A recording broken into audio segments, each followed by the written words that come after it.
What's up? What's up? What's up? And welcome to another edition of Man's World. If I am not mistaken, I think this is episode 6, y'all. Are we on episode 6 of season 3? Yeah, Yeah, we sure. moving right along, man. We I almost feel like we have a legit show here going. You know what I mean? Like this is serious. Welcome to you, our fans, our audience out there.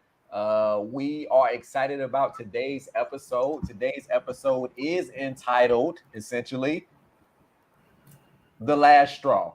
This, for me, is probably going to be one of the most interesting episodes. I think the gentleman will agree. It'll probably take us down a path where you might see some things about some of us that you probably never would have guessed. Like, Jamon being one of the nicest people that I've ever met in the world. You probably don't know that Jamon maybe has once lost his cool, or whatever the case may be. So this is going to be an interesting, very interesting episode to see the different scenarios that we've all been kind of backed up against the wall and had to come out fighting, right? Like that's what I call it. Had to come out fighting, whatever the case. So just to kind of get some things out in the open. Obviously, we're all aware about Dwayne Haskins, the Pittsburgh Steelers quarterback who was actually killed on Saturday morning, 6 a.m., I believe it was. It was around that time. He was walking across, I believe it was I-595. Y'all can certainly correct me if I'm wrong on this, but I-595 down in Florida after team practice, and got struck by a dump truck and died immediately. Our thoughts and prayers are certainly with his family, the team, fans all over the world. To be 24, to be 24 years old and really have what could be considered your whole life ahead of you, especially in a professional sport like football. I mean, who knows what this gentleman could have been able to accomplish, coming from Ohio State, being the number 15? He was picked 15th, right? Yep. 15th overall selection in 2021. This I mean, that's tragic. It's nothing can be said about it other than the fact that it's tragic and that we must live every day as if tomorrow's not guaranteed to us. I mean, simply put. So our thoughts and prayers are certainly with family, the friends of Dwayne Haskins. May he rest and soar in peace. Lots of love. I have no other updates. Is there anything anybody want to touch base on? Something that's been pressing on your heart throughout the week? No, just giving props to the new Supreme Court justice now, who is finally nominated, or finally on the Confirmed. confirmed now. Absolutely, absolutely. Shout out to the sister. Sisters doing it up in the world, man. We love y'all and keep doing your thing. Yeah, she's gonna be phenomenal, I think. Anything else? Well, Like he wanted to say something. Go ahead. not really, but just because he brought that up, there's also the Clarence Thomas situation. Oh, Um, that's a whole. has anybody been reading on that? I've read a little bit, and I'm not updated, but my knowledge it's bad. probably isn't where it needs to be, but do know that she sent a message apparently to the White House. Was it chief of staff at the time? I believe I'm it not. was. That basically they're trying to take our votes. The whole Trump declaration. They're trying to take our votes. And so now there's a lot of backlash that he should step down from the Supreme Court. But obviously, this isn't his first rodeo of having a situation that has come up in his life. So yeah, we'll see how that goes. Um, Blake, I just saw what you put in the private chat. I'm sorry, fans. It's a running joke that Blake has with us. That's hilarious. But let's move into today's topic, and our brother Fish will actually be the one leading us into that topic. He came up with a phenomenal question, and obviously, all the questions that we've kind of engaged in over the course of this past season have been phenomenal and geared towards really self awareness of taking care of yourself. And this is a topic that really kind of pushes that as well. You know, when you're thinking about how you handle situations, what you learn from maybe losing your cool, there's a sense of self-help there as well. So, Fish, I will turn it over to you. Absolutely. So, name a time that you lost your cool and what you learned from it. And mine, I got this idea because every single opening day, I always talk to my dad for baseball. He's a Yankees fan. I'm a Cubs fan. And this stems back to maybe when I was 10. I used to have like Cubs paraphernalia all on my wall, everything Cubs related, Cubs and Bears in the room. And I was very adamant about they doing well. And this was just opening day, game 1 out of 162. I remember them losing to the Mets. And I was so mad that I ripped everything off the wall, threw it in the trash bag, everything. Jerseys, I threw it all in the trash bag. My parents' office was below me in the house, so I was like stomping on the ground in my room, and I ended up kind of knocking off like a light fixture from the top of the ceiling. So, my love for Chicago sports teams only grew. I remember having like a Shaq locker, like one of those lockers, like those kids' lockers, but they had like I love Shaq, so I had Shaq as a player, and I ended up like breaking that. So this was just the start to my love of Chicago sports. So it's kind of like carried throughout. That was when I was in school, and then when I was in college, I was watching in 2003. I was watching the Steve Bartman game. I don't know if you guys are familiar with that, where the where the fan reached over and interfered. It wasn't necessarily interference, but interfered. The Cubs were 5 outs away from going to the World Series against the Florida Marlins, and they self-destructed. They gave up 8 runs in the 8th inning, and I just remember taking my remote controller and chucking it at the TV, and I broke my TV in college. So there's that. And then, this is like in college. And then I, graduate, and, the Cubs and Bears still suck. And now, I'm an adult. I'm living in Lynchburg, and I remember going over to Jamon's house one day. It was the Bears were playing Thursday night football against the 49ers, Fernando. And Jamon, you said that you talked to your mom before, and you warned her that I would be coming over, and I would be a little bit adamant, I think is what you said. I'm gonna tell you,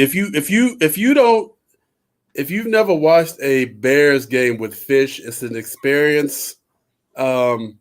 And don't let it be the playoffs either or anything big like that, because it's an experience to watch Mike just go off at the TV and just And I did tell my mother, and I was like, "Look, Mom, now I'm just gonna let you know that you might hear some yelling, you might hear some 4-letter words coming out of the basement, but it's all good. We fine. Just I'm just letting you know." She was like, "Good." She's like, "Fine.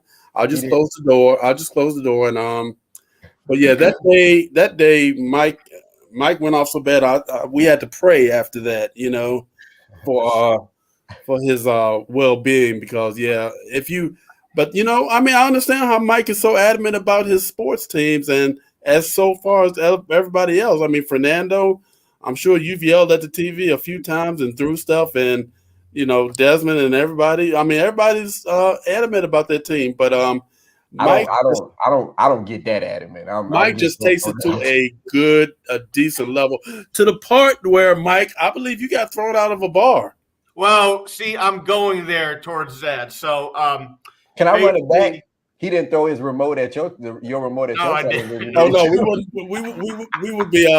I would have a good brand new TV if that was the case. So. So, yeah, anyway, I think Cutler threw 4 or 5 interceptions against the 49ers. They lost like 10-6. I think the game ended on an interception. I remember just going off at the TV. And then the next year, I moved to Greensboro, and the Bears were playing Sunday Night Football against the Giants. And I went out to a bar in Greensboro to watch it. And I think Cutler got like sacked 8 or 9 times, and they lost that game. And then I was so loud at the bar that I remember the bartender going, "You need to leave. You know, you're making a hostile environment to our patrons here." And I just sat in the car, I remember. Okay. And I was like, I've lost my cool for so many years against, these sports teams. And, I talked to my dad and everything like that. And my dad was like, "What's that?" Counseling, sir. Yeah.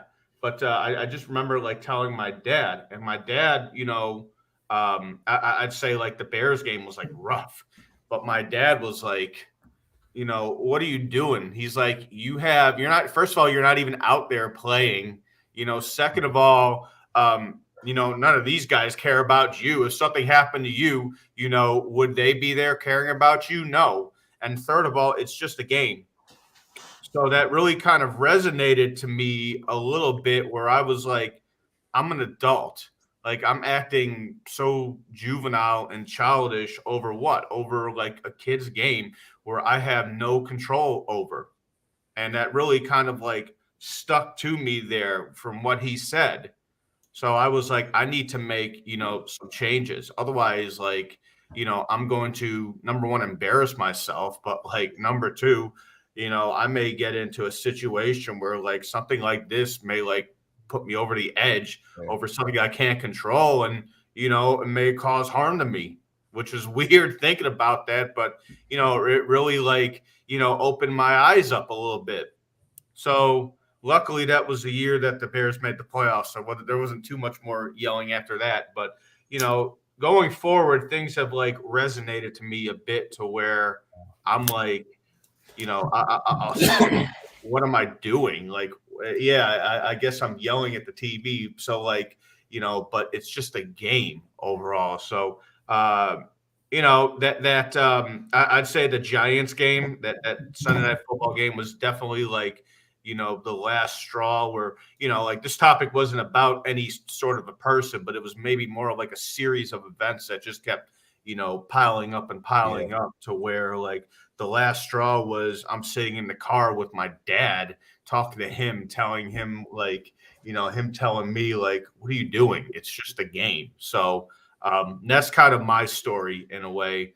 Like I said, I got the idea from opening day, since this week was opening day baseball for MLB. But it's I know, Jamon, you have sat with me for a lot of games, and that you have seen the whole experience, and you probably have noticed a change now, even when we were at Troy's last year watching the Cowboys Steelers. I believe you've changed now also, Mike, because you have a little one now that you can't be losing it in front of, you've calmed down a lot. I will give you that. It's been a time where I've basically been afraid. You have to let Mike just cool down and just don't say a word until he cools down. And then after that, you'd be like, "You all right?" That type thing. But but you just gotta, wait. You just gotta wait for it though. But as I say, I totally understand it. When you're dealing with sports teams and somebody as animate as in the Bears and in the Cubs as Mike is, you sometimes people make stupid plays, and you might lose it and even know that you are losing it. But emotions run high. I gotta admit, so that's why I can't blame you, Mike, for that. For going. I like to his point that he said that, because I guess this is the one thing that I've always said when it came to sports. He said that his dad told him that they wouldn't care if you was going through something, right? Like just envisioning Jay Cutler on the football field, right? And he's about to throw the ball, and all of a sudden you hear him say, "Shoot, Fish just lost his job," or something. He just throws the ball at somebody in the face. It just goes off, and it's like, but it's true, right? it's true. At the end of the day, They don't know you from the hill of beans. They don't, Yeah. and would never care about the common situations that we go through on a daily basis. Yeah. Well, I mean that they go through, but they would never care about that. No. But I was going to maybe suggest that maybe you learned from it not to cheer for Chicago teams anymore. But that seemed to not. I will say that after the Cubs and maybe Fernando, you probably noticed too, but like the Cubs won their World Series, and I will say that some of the luster has like gotten risen off. Like the Giants won their World Series, and so like I don't get like as adamant now as the Cubs, like anywhere near that, just because like I've already been to the top of the mountain. So I will say that I agree to a point. When they make the playoffs, though, it sends me right back to it. Yeah. So like we've had some terrible seasons in San Francisco, both football and baseball, and it's been torture at times. But to your point, like now that we've won it multiple times, 3 and 6 years, who's counting? But I don't get that way anymore unless it's playoffs. Then it's. Well, I'll say this: like when we sat and we watched that 49ers Cowboys game, that was probably one of the like my team wasn't even playing, but that was one of the most intense games I've ever like. With Jesus, that was like really. I will say when Dallas made that final play, I believe everybody's emotions ran high. Yeah. I will say that me, Jamon, and Blake were very calm in that situation. Fernando, on the other hand, though, the picture says otherwise.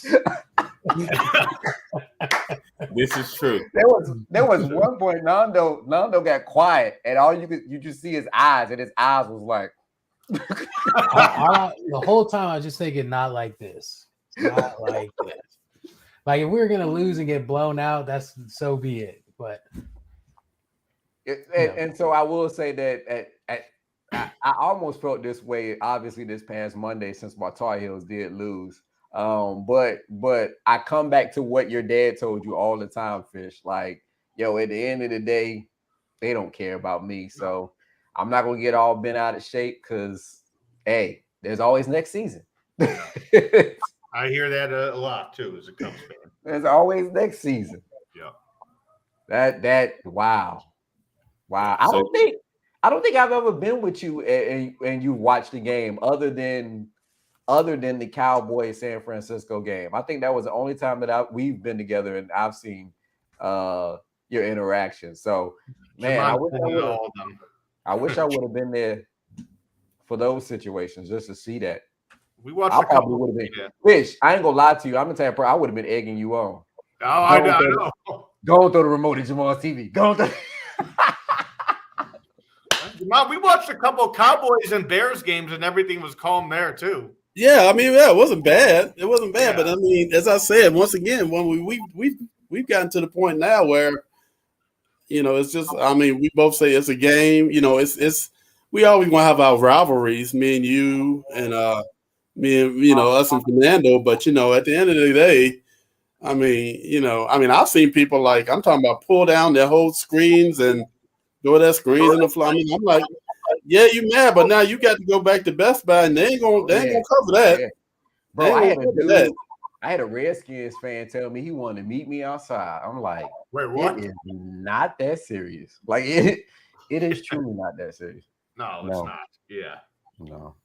So Fish, what you're saying is that you get too emotionally involved.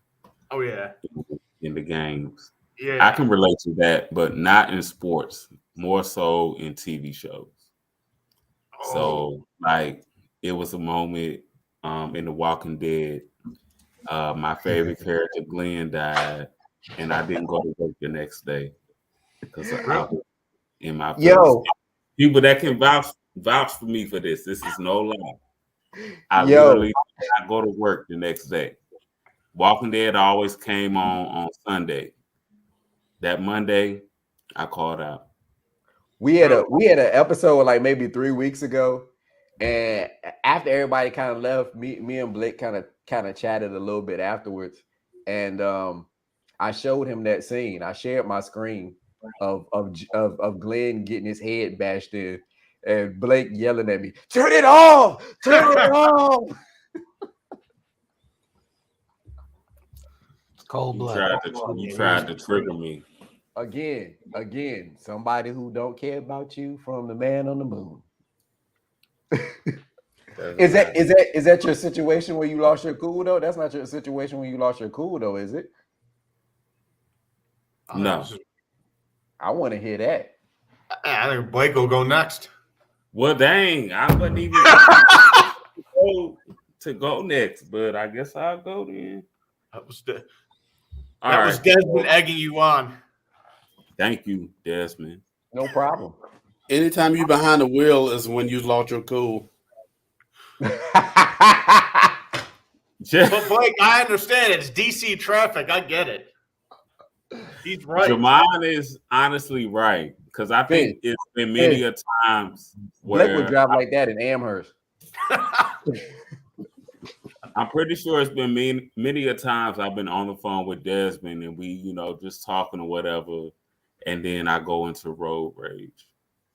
I do appreciate you apologizing now, though. He's got to a point now. Because like it go from 0 to 1,000. We'll be talking like, whatever. And then, it's over. I'll be like, yeah, Jackson want to say hi, and Jackson to be on the back, hi, and here Blake. I'm sorry, Des.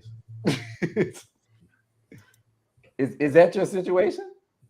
All right, so yeah, my situation is probably gonna be trivial, but I went from 0 to 1,000 because I was in my feelings. So I had bought this sweatshirt, and mind you, it wasn't even like expensive like that. It was from like I think Ross or TJ Maxx or whatever. But me and my brother was play fighting, and he sprayed me, and I think he thought it was water in the bottle, but it was bleach. Ooh. So it was not water. So Right, immediately. In this area of the sweatshirt, it was a black sweatshirt. So White patch. it didn't set in all the way at first. So I thought I was, good. So I went upstairs for a little while, came back, and of course, everybody knows what bleach looks like on, color clothes.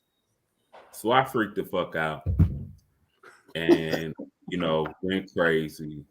I didn't put him or nothing like that. But what ended up happening was my mom ended up drawing in a black Sharpie on the bleach, and it looked exactly how it should have looked. So I guess what I learned from that is that even though some stuff does happen, you can potentially do something about it. So did you confront your brother like after the situation? Oh yeah.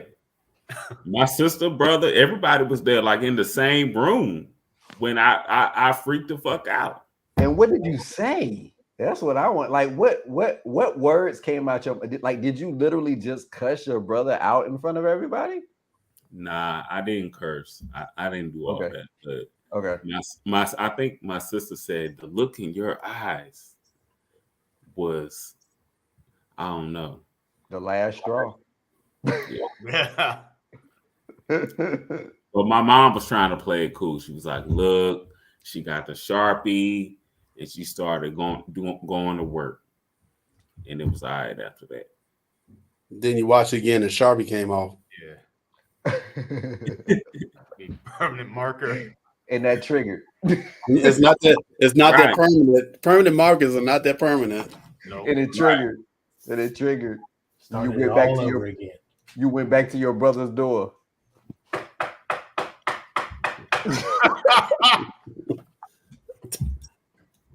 Give me another Sharpie.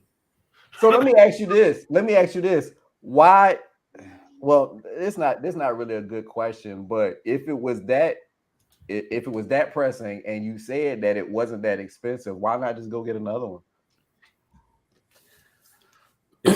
It's the principle. It's the principle. Yeah, absolutely. I get that. So the point of the show is of this episode is times you lost your cool and basically shouldn't have. So there's not going to be a rational thought behind getting Yeah, upset. so like I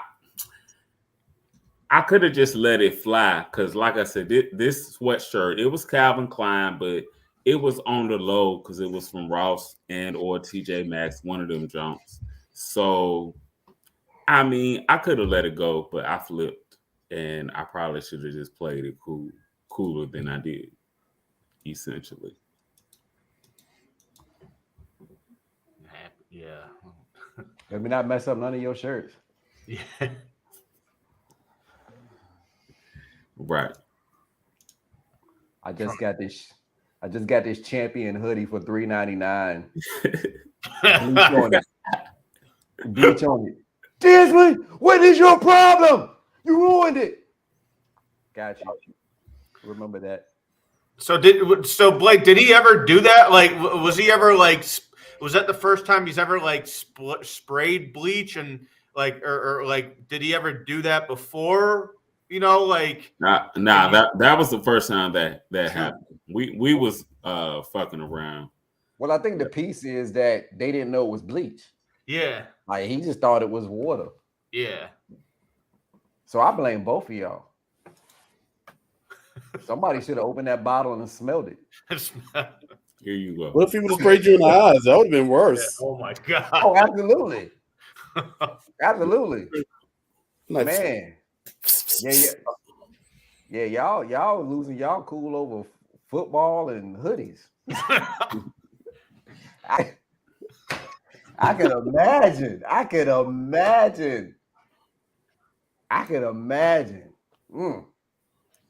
We got to hear you next. All right, so my situation, and Blake and Jamon were there. My situation ain't over. My situation ain't over no hoodie. My situation ain't over no football team. My situation is definitely over principle and principalities. And this is how it went down. Okay. We were at Scaremare. Scaremare is a facility where we reside that basically puts on a program to kind of scare you during Halloween season. And as always, with everything that happens and comes along in life, Jamon was late, as always. Yep. Oh, really? I was late? Yes. That was the reason why the whole thing happened in the first place, because you were late. Jamon was late. For all of you who know Jamon, I know that you're at home right now nodding your head saying, yes, he was 9 times out of 10 late. And in this situation, in this scenario, Jamon was late. We had gathered in front of Scaremare, a group of about 5 to 6 of us. Jamon's gotten better. Standing there again, waiting on Jamon.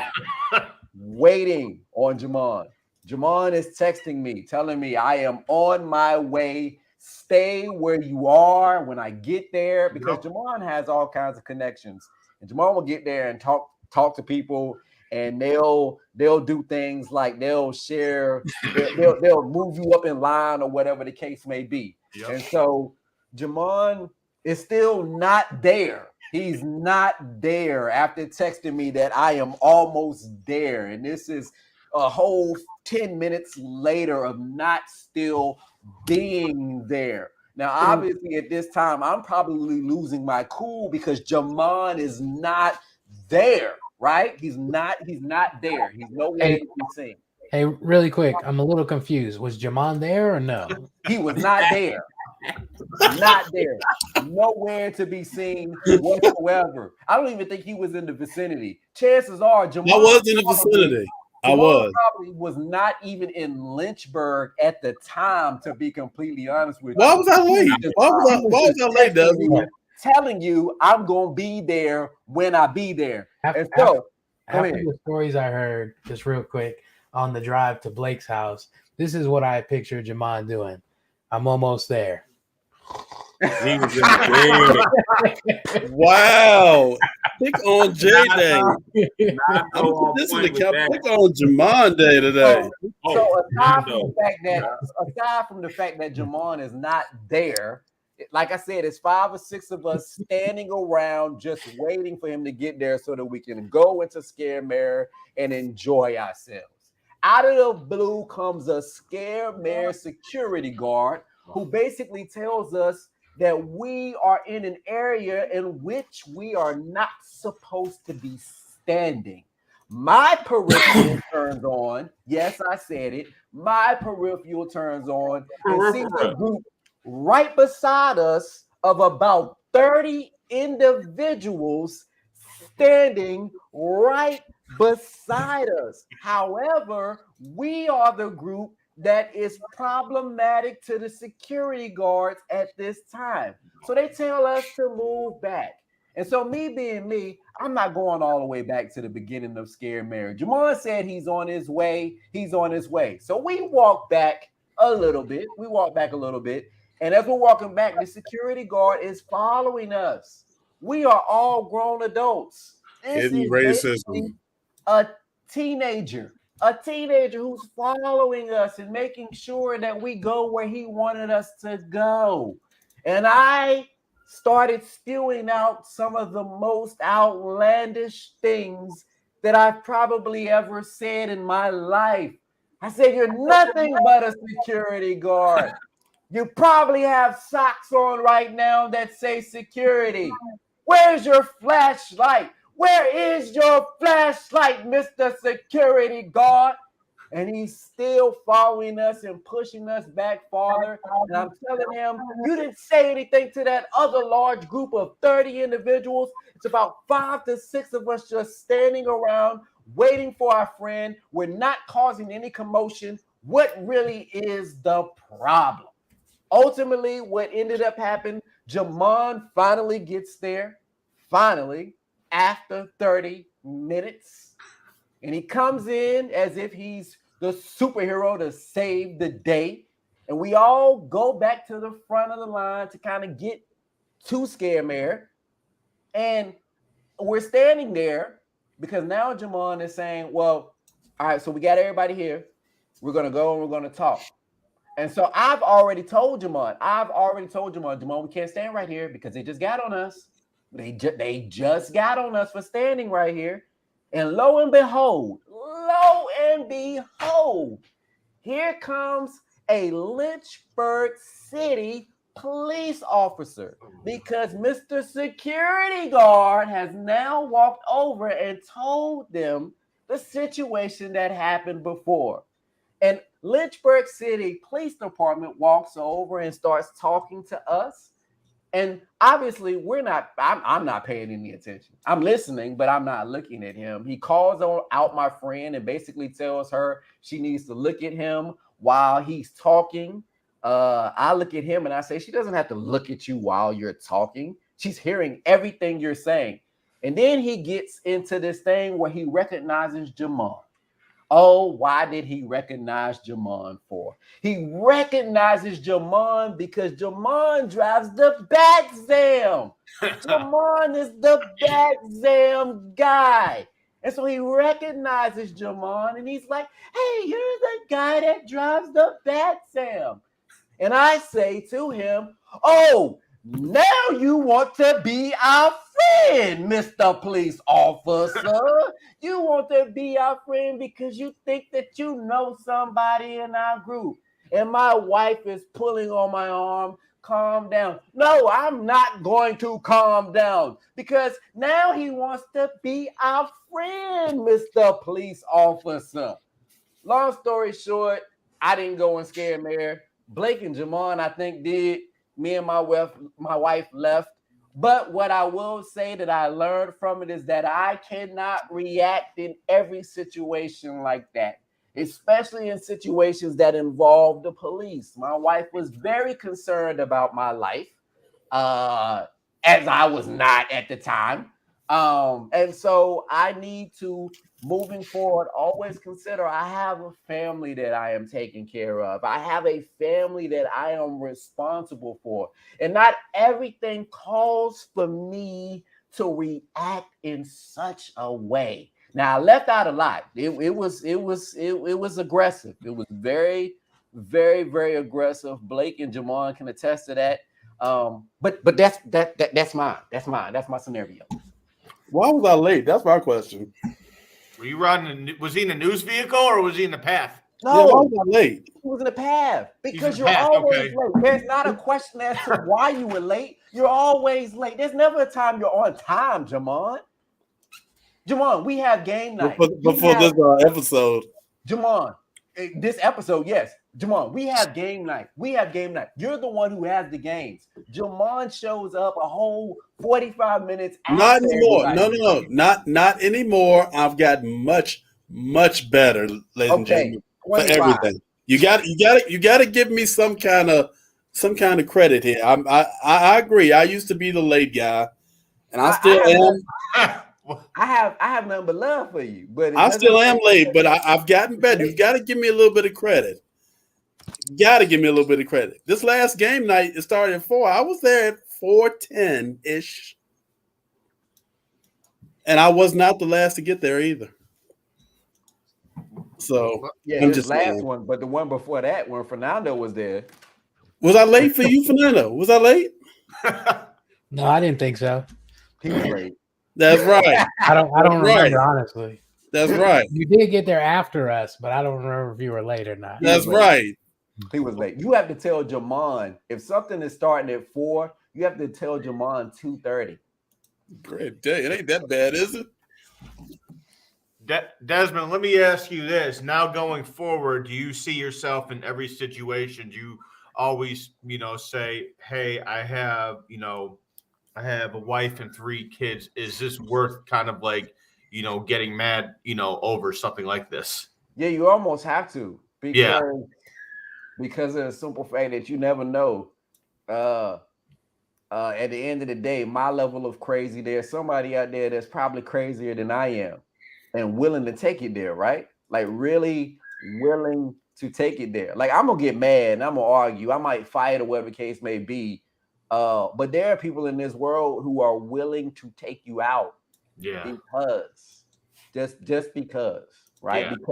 Because you looked at them wrong in Blake and Tanisha's case or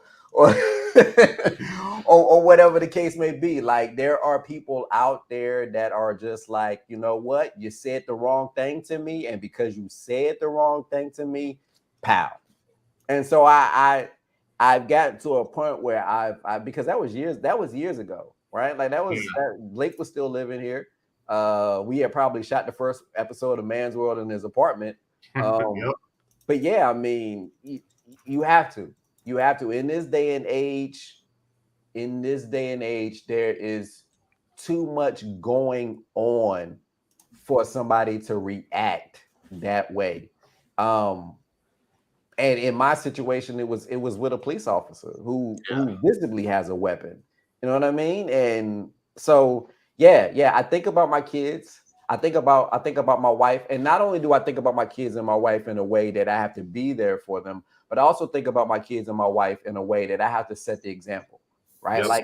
Like I have to be the example. I have to be able to go home and talk to my son and tell him this is how you handle those interactions, right? Like, and if he were to see me handling that interaction the way that I did, and then I come home and preach something totally different, then really I'm a hypocrite. And so for me, it's all about understanding that I have a responsibility not only to be here for my family, provide for my family, but it's also in the same token setting that example.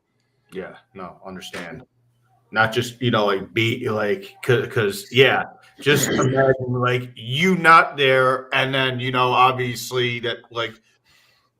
Because I can't even imagine like myself if something happens to me and I'm not there, then it just adds more stress to the family. Absolutely. And it's just more. Yeah, I get that. And so what is going to be said about me at my funeral, right? Like like, oh, he went down fighting. He was arguing about this situation and he went down fighting. No, come on now. No, nobody's gonna remember me for that fact. Yeah. Like nobody's gonna come to my funeral and remember me for arguing down a police officer or a security person, right? Like my kids are going to be able to come and say, hey, you know, dad taught us these values and he taught us these things, how to navigate in this world.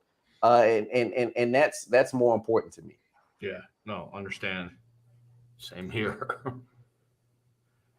Let me see here. Jamon, I think you should go next. And before you go, there's one honorable one that I have for you.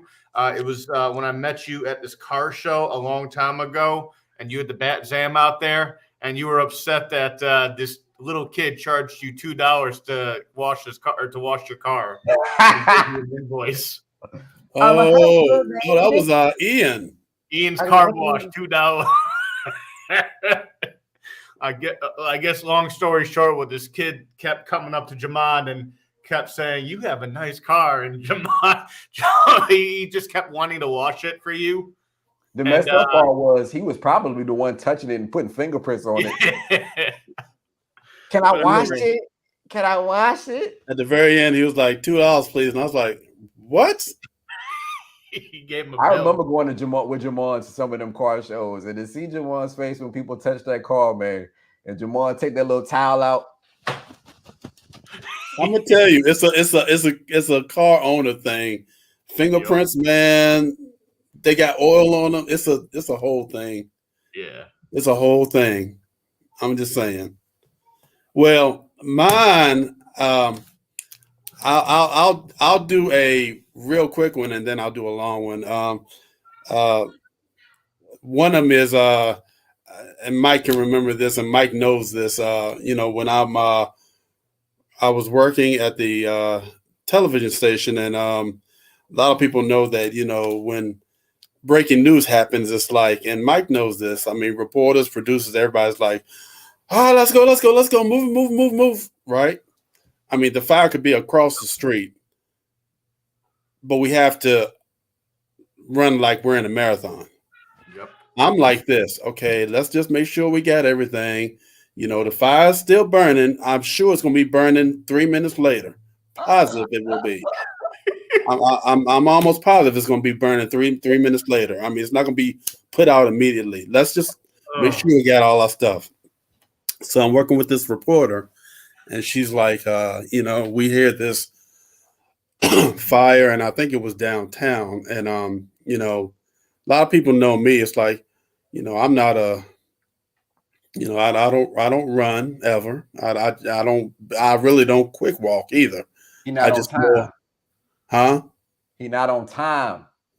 Go ahead. Anyway, I don't quick walk. I do more of a, you know, I'm just like, all right, well, let's just go. Let's do what we got to do. And I'm hasty, but I'm not like, you know, like a lot of people envision news crews like. So, you know, I'm like, okay. So I'm getting, you know, getting my batteries and, you know, making sure everything's cool. This reporter looks at me and like, hey, come on. And snaps at me. Oh, we snapping fingers. Yeah. Snaps the fingers at me. We don't do Thank that. you. Maybe So immediately, maybe he was doing Lil Jon. Immediately, I get in the car and she's like, all right, let's go.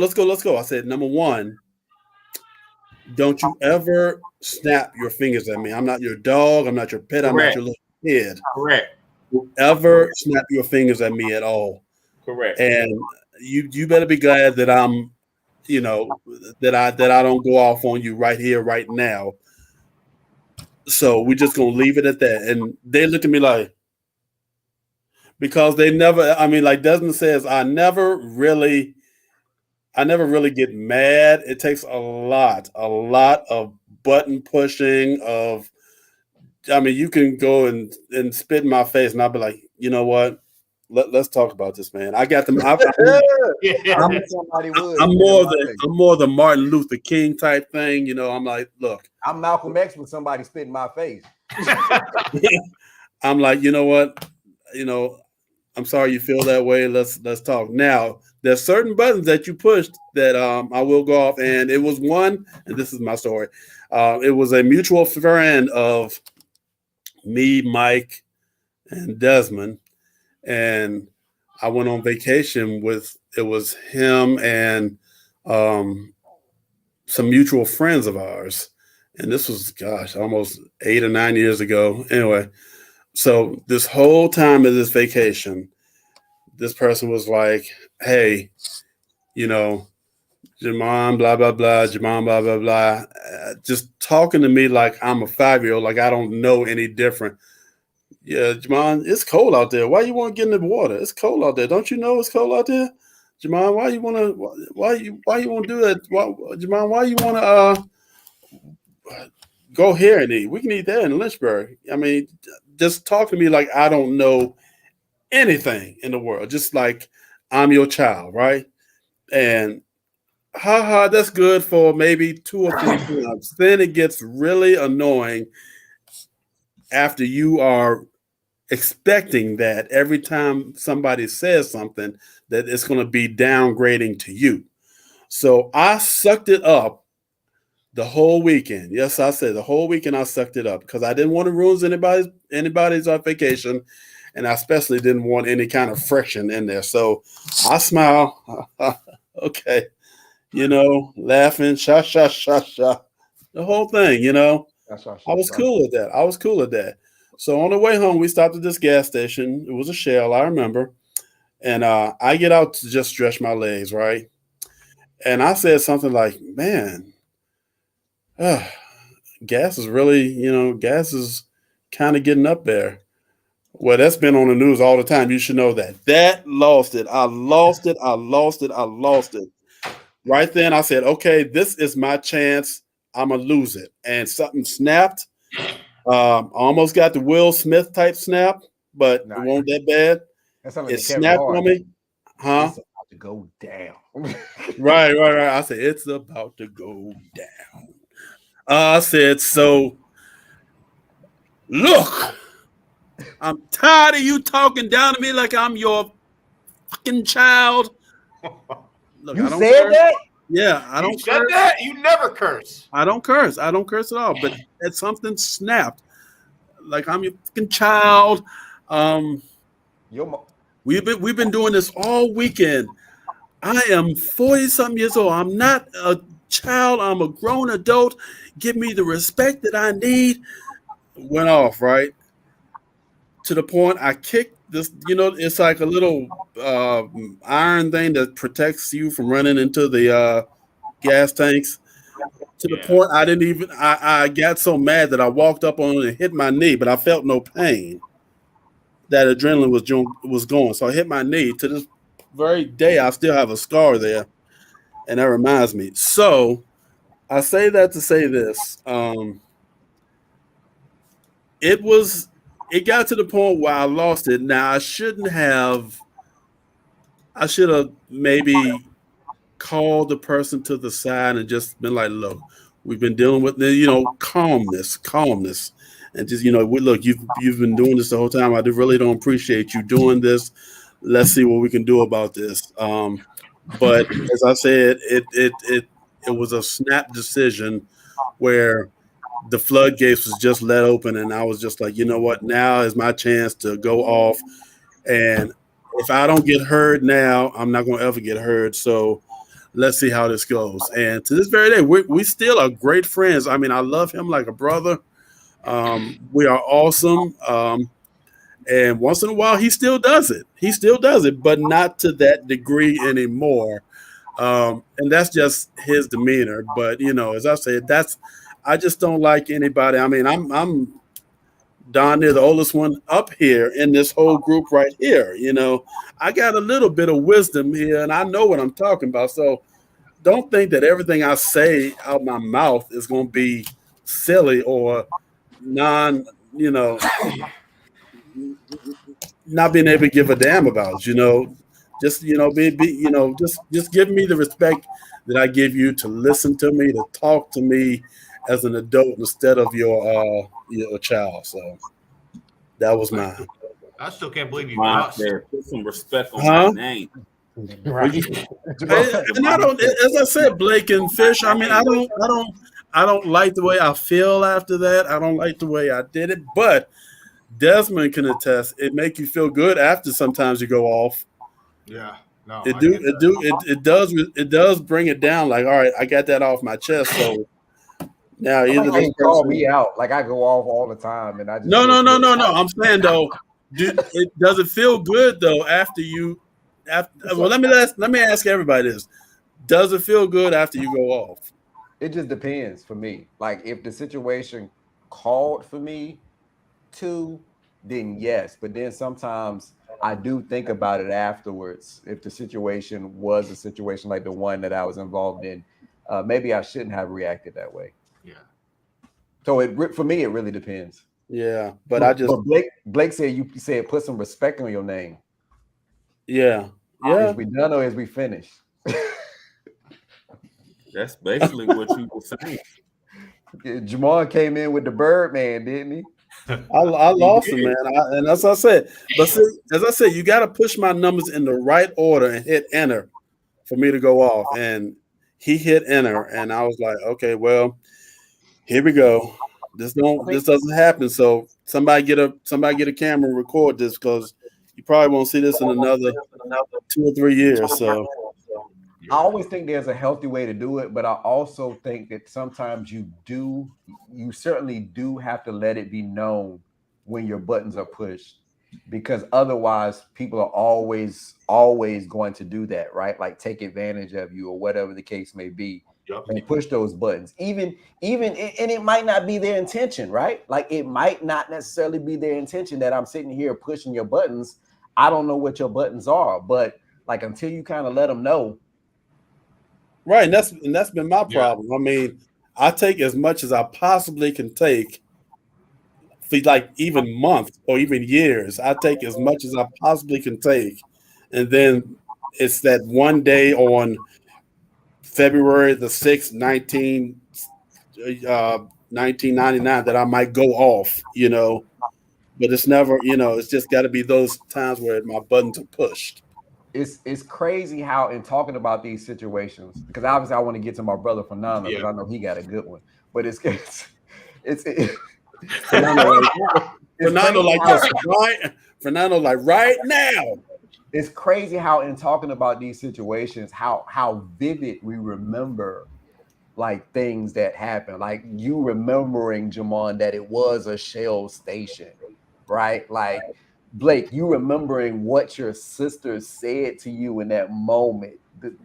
Just how vividly we can describe these moments when we've lost our cool. It's the type of thing, Desmond, that when you go off like that, shoot, it's like one of them good dreams that you had a long time ago. You remember stuff like that. Yeah. Absolutely. Nando, what you got? Here the Aries. I got like a whole summer's worth of. Oh my God! Yeah. A whole summer's worth. Yeah, it was. I had a rough patch of anger issues. What summer was it? 2010. Okay. You said 2010. Yeah. Oh yeah. Okay. Maybe 2011. I can't remember. I'm pretty sure it's 2010. There were quite a few instances that summer, that year, that I lost my cool, and just a couple quick examples that I almost fought Lynn Stevens. I know y'all know him. Hey, what? What? Wait a minute, I didn't hear this. Wait. Yeah, you did. I didn't hear this one. I don't know who it is. He's a local reporter. You said, really? Oh, well, maybe I didn't hear the full version of it, I guess. That one I feel I was justified in. But that's just like one of the examples. I threw a jersey in one of my good friends' faces over softball, co-ed softball. The main one I remember, though, is me and some friends. We all went out. Two of my old roommates, Sean and Derek, they're like brothers to me. We've been out like all day, right? Drinking, hanging out. we go back to one of their girlfriend's house, and their neighbor comes over, and I don't know, man. This guy just rubbed me the wrong way the whole night, man. Like he was like the definition of privileged upbringing, right? His father is a judge. He just has that mentality of like, I can do whatever I want. And so he was with us for half the night. And as the night goes on, like everything he says just makes me mad. And so he says one thing that I felt was out of line, out of pocket, and I jumped up to whoop his ass. And the next thing I know, you mind sharing what that was? Do you remember what it was? maybe we could talk about it offline. Okay. And the next thing I know is my friend Sean had me like around my neck, like he had me in a sleeper hold, right? Chokehold. He's like, calm down. Remember who he is. Remember who his dad is. And so, you know, of course, I'm not listening to him. I'm like, going off, right? Saying everything you could think of. And the guy just leaves eventually, like strolls his like arrogant walk away. And, you know, Sean like drags me into the house and I calmed down finally. And like I'm going off, right? Like just pissed off. And Sean for not letting me beat that kid's ass. Well, he wasn't a kid, he was our age. Like he basically said something that I felt was racist. And you know, That's another one of the things I really realized like for that whole summer is that there's a lot of things like I'm not going to be able to control about people. And the only thing I can control is the way I react. And so I call it a come to Jesus meeting with myself one morning as I'm getting ready for work. And I'm like, your actions are affecting people you know and people you love, like good times, right? Like you're ruining them with the way you're reacting to certain situations. And so what I did for the rest of the year was just plan on trying to control the way I reacted to things that people said or that I felt was out of line. Like I didn't have to white knight every single issue that came up, right? Like I didn't have to be the one to take a stand for somebody else, and I didn't have to get angry about every little thing that I felt was a slight towards somebody that I knew. But it took me a long time to get there, and you know, I'm thankful for my friends sticking with me through that because I was an asshole for a long time in that summer, you know, that year. It's all about picking your battles, right, brother? Yeah. Like looking at those battles, analyzing the outcome. Yeah. I think in every situation that we've kind of described here, you know, Fish, you know, what's the outcome of you throwing the remote at the television? Well, now you got to go buy another television, right? Like what's the outcome, Blake, of you fighting your brother? Well, maybe now at this time y'all don't have a great relationship, right? Like the same goes with Jamon. I mean, you kind of have to outweigh, look at the possible scenarios, look at the outcome of the situation, and say to yourself, like, is the negative that might come out of this going to outweigh maybe how I feel about the situation right now? And in a lot of cases, it does, right? Like in a lot of cases, that negative, those consequences afterwards, take it to another level that maybe in some instances you can't even come back from, right? Like, so yeah, it's about picking those battles. I agree with you, Desmond. I agree with you. I mean, if I did something wrong, I want you to tell me right then and there that I did something wrong, instead of going to that next level of losing your cool. You know. Yeah.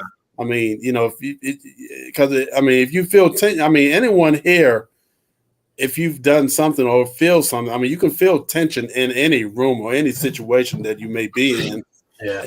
There's a way that you can, like, you know, calm everything down before it even gets to the point where you might lose your cool. Absolutely. Yep. Y'all have all been very, very vulnerable.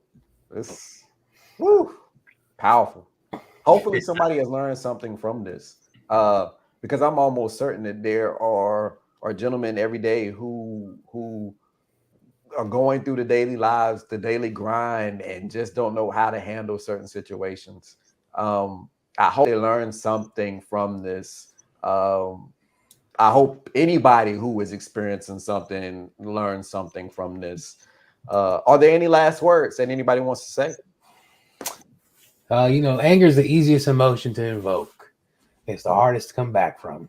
Yeah, Absolutely. it's good. And I would agree. Just if you're mad at your brothers for any reason, try to make up with them very soon or on that same day, because you never know if they're not going to be here tomorrow. Well, I mean, we learned that from Dwayne Haskins, right? Yeah. Right. So, yeah. Anybody else? Well, my brother Fish. Muted. Go ahead. Blake. I don't think he's. Oh yeah, Blake, you up there talking and muted.